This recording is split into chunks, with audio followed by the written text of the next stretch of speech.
Masz wiadomość to obyczajowy komiks z elementami autobiograficznymi, wykonany jako praca dyplomowa w pracowni projektowania gier i komiksów pod kierunkiem doktora habilitowanego Daniela Mizielskiego na Akademii Sztuk Pięknych w Warszawie.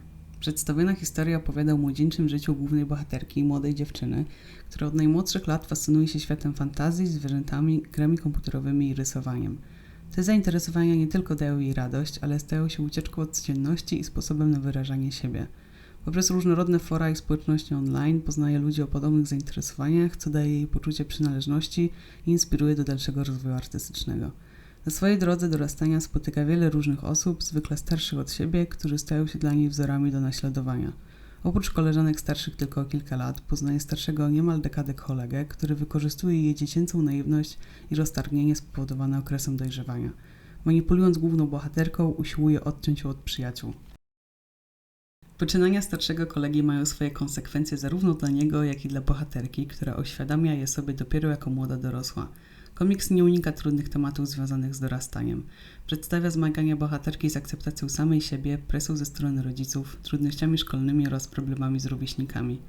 Internet staje się dla niej nie tylko miejscem poszukiwania odpowiedzi na nurtujące ją pytania, ale również źródłem wsparcia emocjonalnego. To nie tylko historia o pasji i rozwoju artystycznym, to również refleksja nad tym, jak technologia i internet wpływają na nasze życie emocjonalne i społeczne. Bohaterka staje przed wyzwaniami związanymi z nawiązywaniem i utrzymywaniem relacji online, a także z ryzykiem, jakie niesie ze sobą życie w świecie, gdzie granice między rzeczywistością a wirtualnością się zacierają. Główna bohaterka stopniowo uczy się rozpoznawać niebezpieczeństwa i dochodzi do świadomości, jak ważne jest posiadanie wsparcia ze strony rodziny i rówieśników. W ten sposób Masz wiadomość staje się nie tylko opowieścią o dorastaniu i pasji, ale także ważnym głosem w dyskusji na temat bezpieczeństwa młodych ludzi w internecie. Temat został zainspirowany autobiograficzną serią komiksów Riyada Satufa Arab przyszłości, w której opowiada o swoim dzieciństwie spędzonym w cieniu trzech dyktatorów – Muammara al-Kaddafiego, Hafiza al-Asada i własnego ojca. Sposób, w jaki Satuf uchwycił dziecięce spojrzenie na świat, zaszczepił we mnie chęć do opowiedzenia własnej historii z perspektywy dziecka, nastolatki i młodej dorosłej. Równie ważną inspiracją zostały rozmowy z rówieśnikami, którzy w podobny sposób przeżyli swoje dzieciństwo, zamknięci w swoim pokoju przy komputerze. Chęć i potrzeba podzielenia się swoją historią z podobnymi sobie zaowocowała 86-stronicowym komiksem.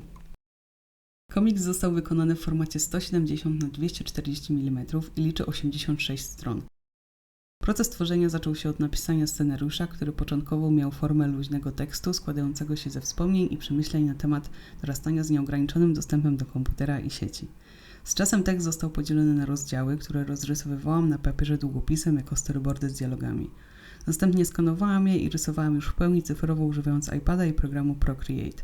Ostatnie poprawki, takie jak nałożenie tekstur i drobne zmiany, nanosiłam z pomocą Photoshopa. Typografia w dymkach złożona została w programie InDesign krem Mrs. Exul autorstwa Aleksandry i Daniela Mizielińskich, którego organiczny i harmonijny charakter doskonale wpasował się w ogólny styl komiksu.